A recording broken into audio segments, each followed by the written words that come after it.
শুনা পাইছোঁ বীৰ লাচিত সেনাৰ উদ্যোগতো বোলে 2026 চনৰ পূৰ্বে এটা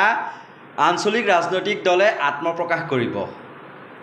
যেন এতিয়া অসমখন আঞ্চলিক ৰাজনৈতিক দল একোটা সৰু সৰু আত্মসহায়ক গোটলৈ যেন ৰূপান্তৰিত হ'ব য'ত ক'ৰবাত 10 গৰাকী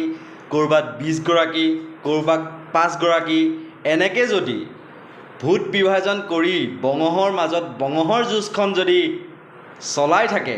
তেতিয়া নিশ্চয়কৈ পুনৰ এবাৰ 26তো আকৌ বিজেপি চৰকাৰেই শাসনলৈ অহাটো নিশ্চিত কাৰণ ভোটাৰ এজন ভোট দিব কাক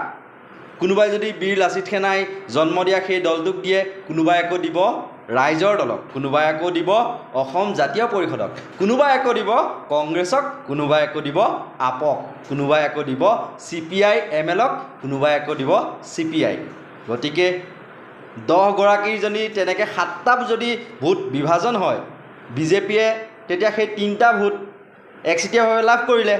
আৰু 7টাৰ এটাহে পালে প্ৰত্যেকে ভোট বিভাজন হৈ থাকিব আৰু বিজেপিয়ে তেওঁলোকৰ যি শাসনভাৰ সেয়া চলাই গৈ থাকিব